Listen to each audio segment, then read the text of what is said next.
Welcome to Office Hours number 45 on educational China. And I'm here and I'm joined today by Joycelyn Eby. Joycelyn is a student and consumer of higher education. She's a graduate of Oberlin College, one of the most famous liberal arts colleges in the United States, in Ohio, the first one to be coeducational in this country. Second, she's a graduate of the Harvard Graduate School of Education, working on international higher education. And now it is my great good fortune that she is a research associate at the Harvard Business School, working with me. So Joycelyn, welcome to Office Hours. Thank you. We're here in Boston where it's cold. In fact, it's incredibly cold. Last week we had about 20 inches of snow. Yesterday we had another 20 inches of snow. I missed last week's because I was out in Beijing at Renmin University, at People's University, and at Tsinghua University, giving some speeches and learning more about international higher education and allowing my wife the pleasure of shoveling out our driveway. But today it was my turn. One little bit of update and news since we last filmed this is President Chen Jining, in some ways the hero of this module of Tsinghua University, is being promoted to be the party secretary of the Ministry of Environmental Protection. So in some sense you could think of it as President Chen is going from a really interesting job to an impossible job, but a very challenging job that is right in his area of expertise. So congratulations, President Chen. And I think, if I'm not mistaken, he will assume that position shortly after the Chinese New Year. Mm-hmm. We have some terrific questions from you guys, so why don't we just start with some of them. Joycelyn, you want to read some of the questions that we've had come in? Well, one of our learners was wondering about the trend of more and more foreign universities that are setting up campuses in China, like Nottingham University in Ningbo, New York University in Shanghai, and Kunshan University, which we'll learn more about soon. So what do they offer to higher education in China, and are they simply tapping into the Chinese market and the hunger there for higher education? I see them as kind of extraordinary experiments because none of them is very large. So we're not talking that they're there for a large market share. They're part of what you might think of as the diversification of the higher education sector in China. If you remember that before 1949, the Chinese higher education sector had extraordinary state-run institutions and private, Chinese institutions and foreign. It's becoming more diverse again, and these are very edgy and experimental places in which places like NYU Shanghai or Duke Kunshan University are not only doing new things in China, they're doing things differently than they might in New York or in Durham. Duke, for example, as we'll find out next week, establishing a series of programs, and in time a liberal arts college that will almost surely look rather different than Trinity College at Duke or any other undergraduate program in China. And we come back to this, but I think one can think of them at the moment as a kind of a special educational zone in the Chinese educational landscape. Small, but with the potential to have a big impact. Mm. Now, there's another question here. Why do students from Beijing have a better chance of getting into Tsinghua than those from more rural provinces? It seems that the competition in Beijing would be much fiercer. So what's the answer to this? Well, the answer to this has to do with the concept of home field advantage a little bit. The Gaokao system for admissions in China is very fragmented by province. So each province sets up its own standards and the point threshold at which you can get into its universities. So if I'm from Beijing, I'll have a lower point threshold to get into my own home area's universities as opposed to students coming from further away. And if I'm from Guizhou, I have to score way higher than some kid in Beijing from some elite family who's gone to all the best schools in the country. Mm-hmm. So you end up with all the resources kind of in one place. The students have the access to the best primary and secondary education, and then also the easiest access to the best higher education. Okay, that's a clear, if not particularly ideal answer. We have another question. What are the typical costs associated with attending a Chinese university? And is this usually provided by the students and their families, or the government, or loans? It really depends. If you were to look at the income of Chinese universities, counting all public and all private, now private universities are between 15 and 20% of the total. You also have public universities with independent colleges associated with them with often high tuition. Tuition is the largest actual source of direct income to universities. However, that's taking the entire sector of serving more than 30 million students. The most elite universities, so the Tsinghua, the Beida, they have, on the whole, the lowest costs. They don't have a great deal of financial aid compared to some of their leading American peers, but they have the lowest costs, and by contrast, they have also, as a group, the largest number of people from rather privileged educational backgrounds. And so the best places in China are the cheapest to get into, and the most expensive places are the easiest to get into, serving people from different economic and usually less well-off economic backgrounds. And so I think, as we said last time in the module, the number of poor and rural students at the best universities in China, such as Peking University, these go down every year. Mm-hmm. Now, let me ask you a question. I appreciate what you're doing in ChinaX. This person says, thank you very much. And it's always very interesting, but I'm missing the bigger picture. You talk about entrepreneurship, but you only talk about one company for the whole module. You talk about higher education, but you only pick Tsinghua Daxue to talk about it. It's okay to have a representative accent, but what about the rest? I mean, it's true. You're not responsible for this. It's my choice. But I mean, it's true when we talk about Tsinghua, we're talking about the pinnacle of a very large and constantly growing system. So I think that's important for all of our learners to be aware of as they're going through this module with us. You know, I think when you think about it, it'd be fair to say it would be probably not an ideal introduction to all of American higher education to talk only about Harvard. Mm-hmm.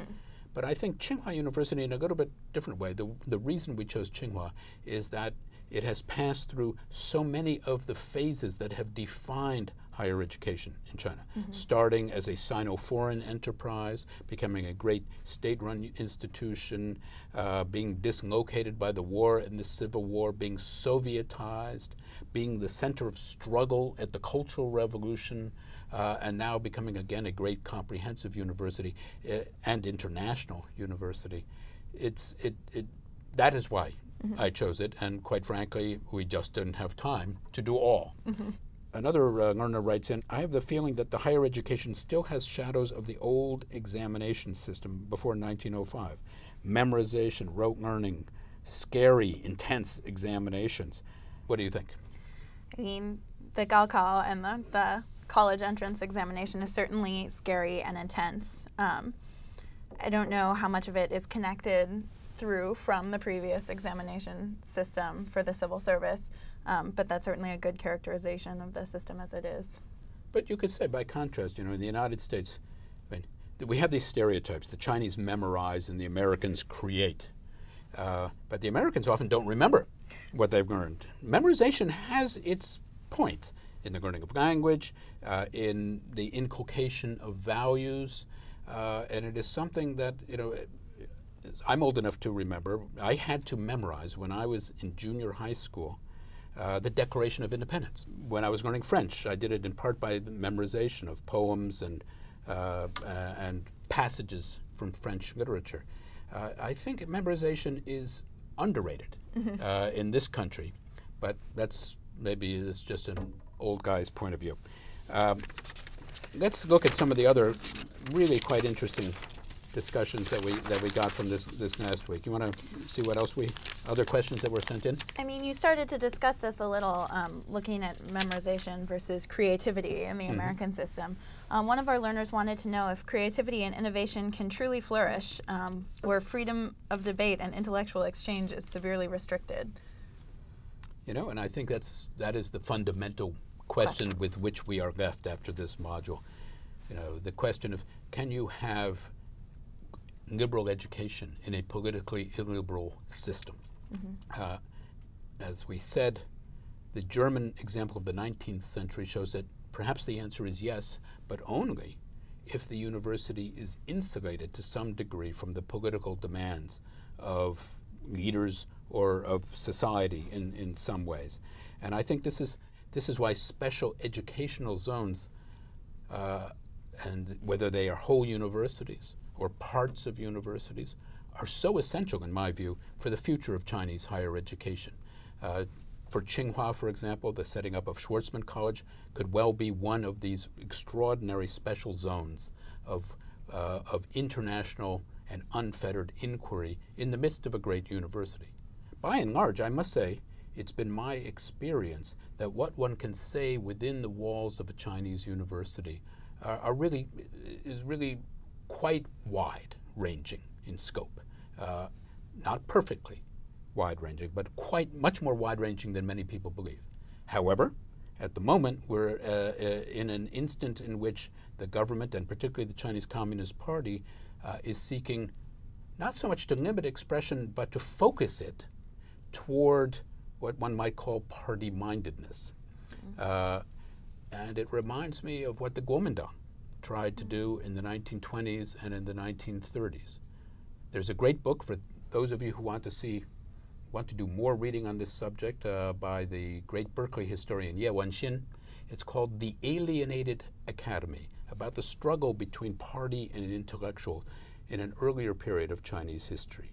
And too much party-mindedness leads inevitably, in my view, to alienation. Now, here's a question, and let me ask you this. Does the pressure decrease for students after they're admitted to a place like Tsinghua or Beida? You know, it takes a lot to get in. What does it take to get out?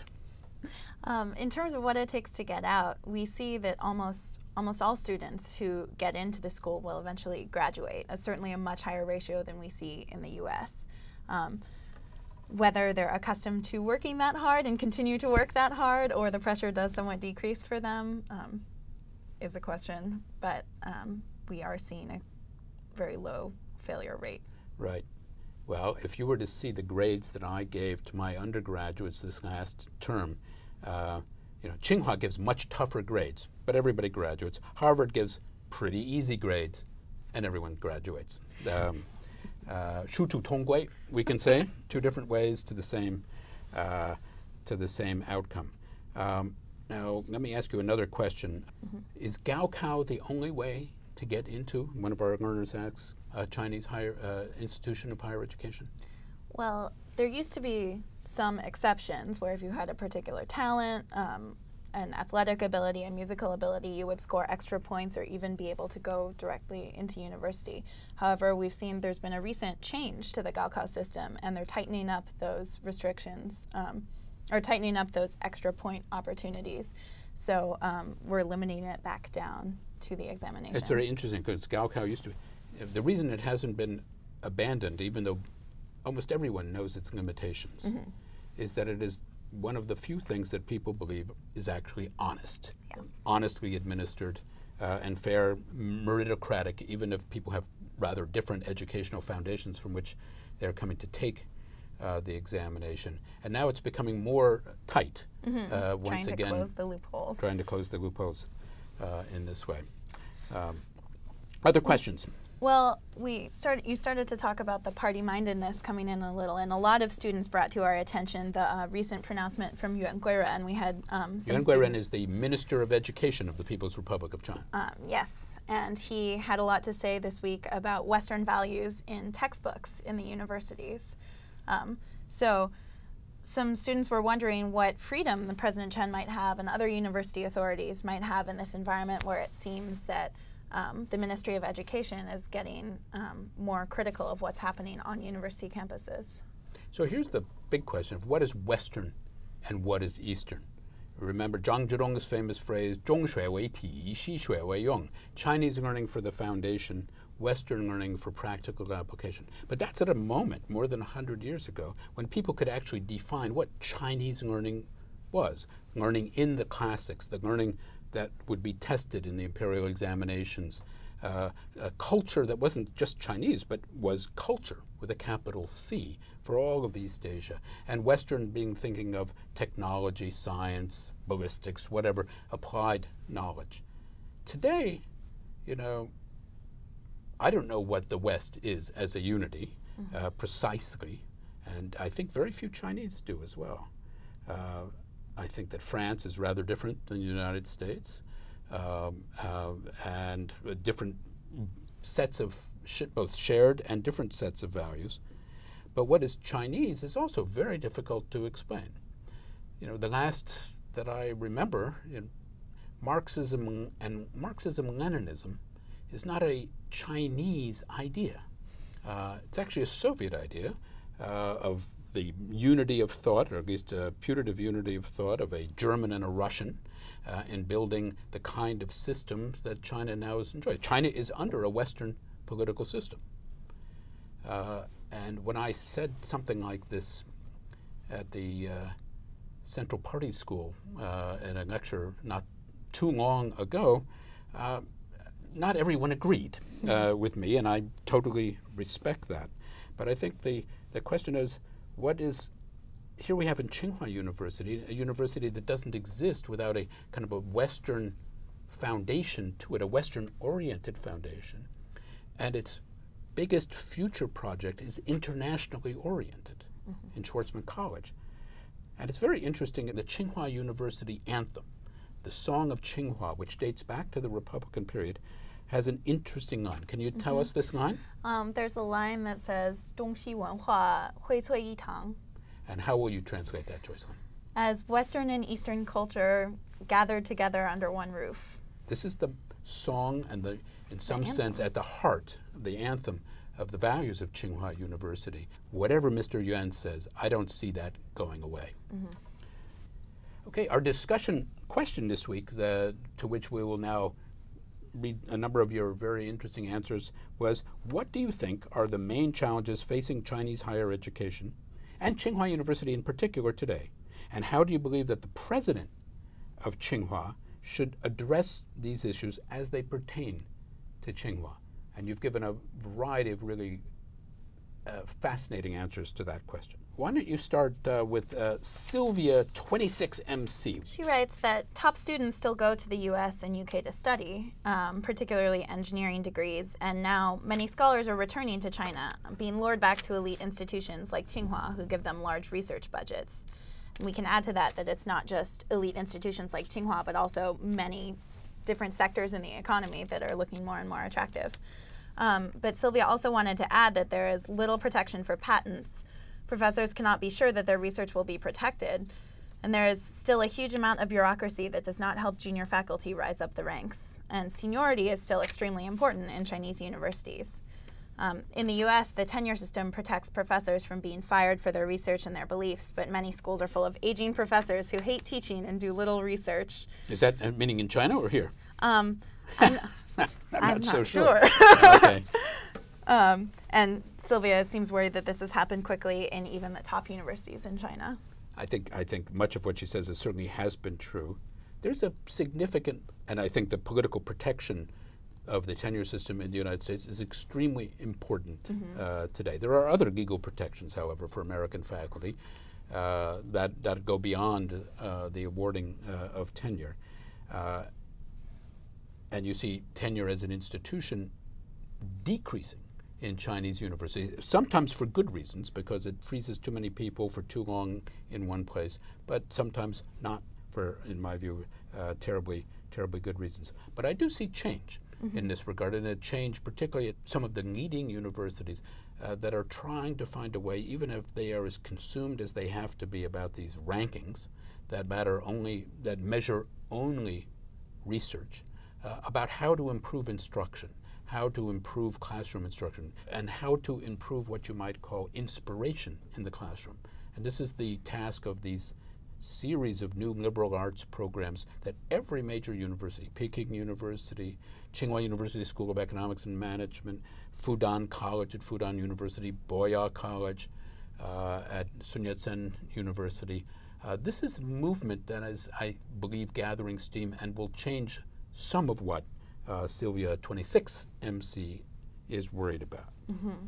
Now, Anson Lai writes in, the main challenge for China's higher education is the balance between quality and quantity. President of Tsinghua emphasized the need to provide quality, but we need to provide this in a world which will increase productivity. But the underlying problem is that China has a large rural population that is beginning to emerge, or It's always been there, and will soon require higher education as well.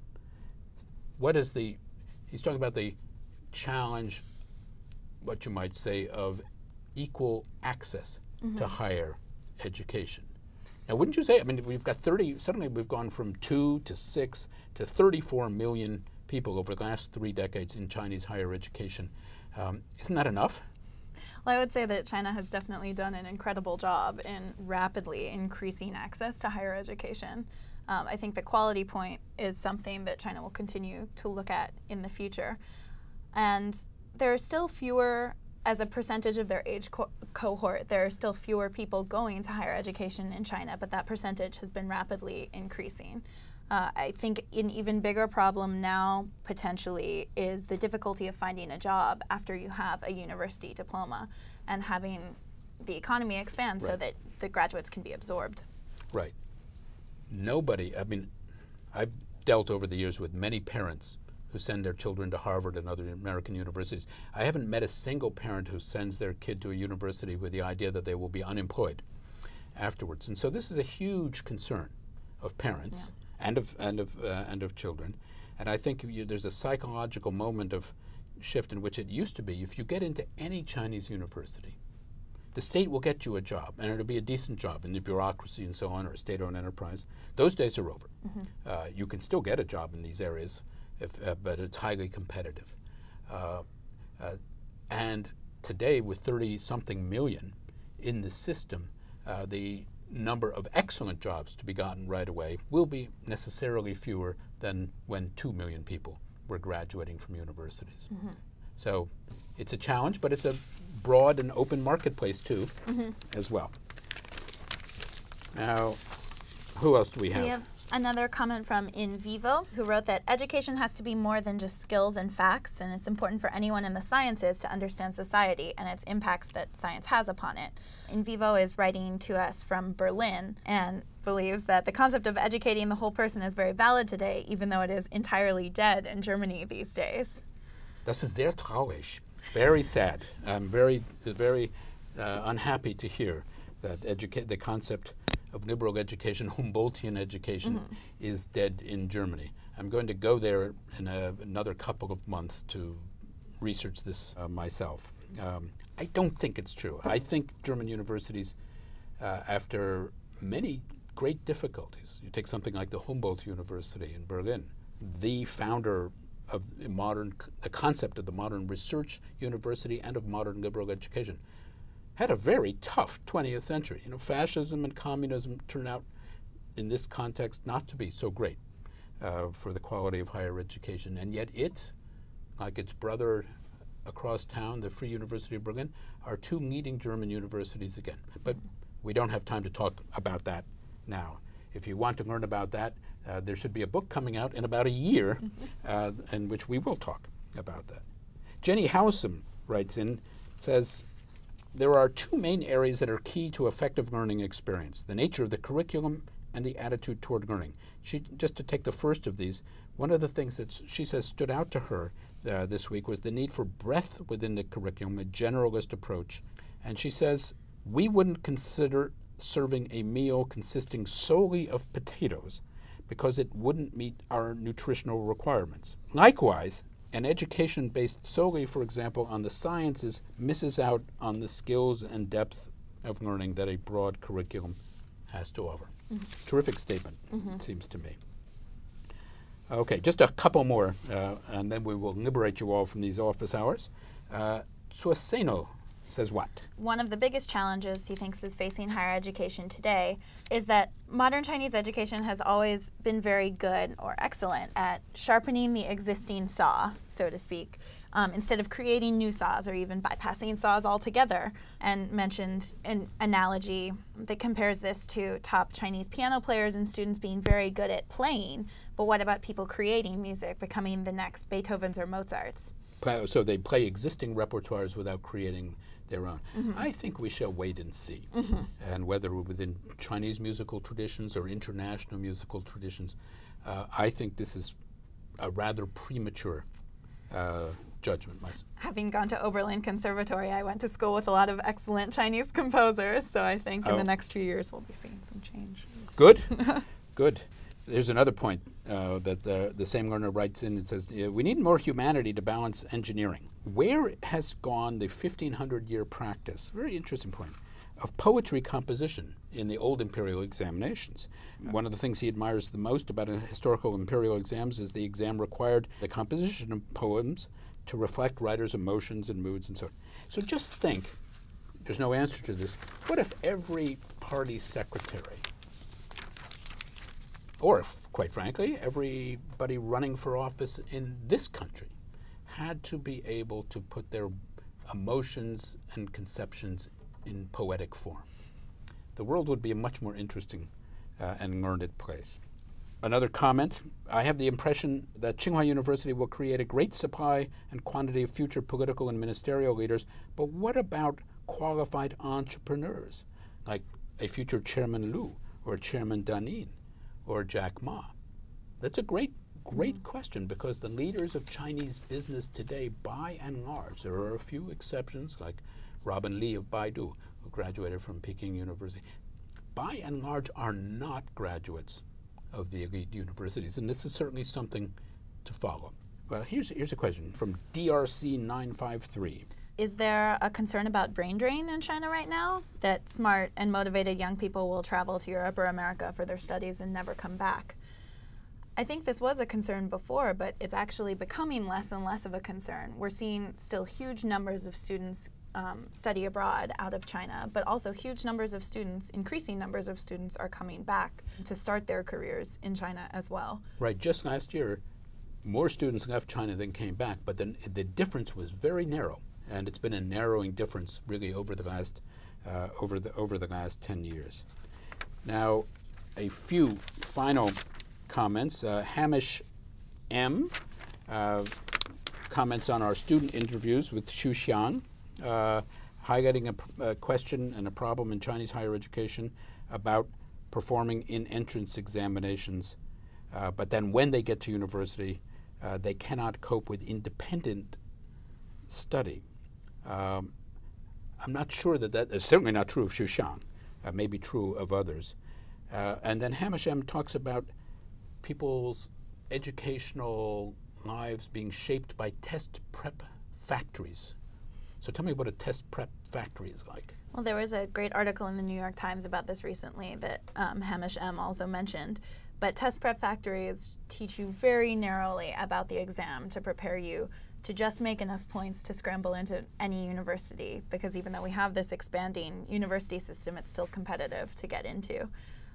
So just about as different as you can get from the month-long SAT prep classes that students may take here once a week after school.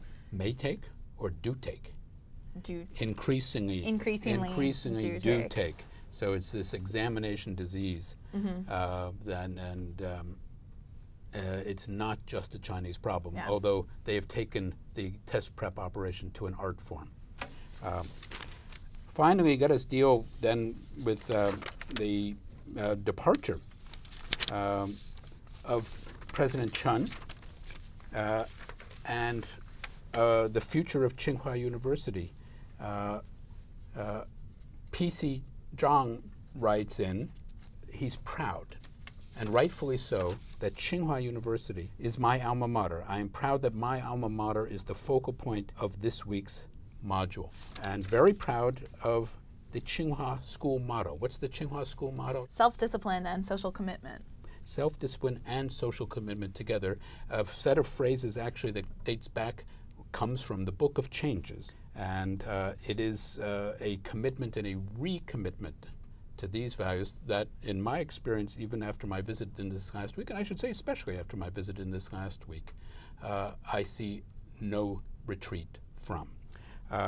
President Chen Jining, again, recently promoted to head China's environmental ministry to tackle big problems. When I was in Beijing, I was there 4 days, 3 beautiful blue sky days. Wow. So it seems like he's already making a difference. And if he succeeds in this new job, we can all breathe a little better. Thank you, Joycelyn. Next week, We will have office hours, and we are setting them up from Duke University, following our visit to Duke Kunshan University, and I'll be joined by the Vice Chancellor for Duke Kunshan University and China Initiatives, Dr. Nora Bynum. See you then.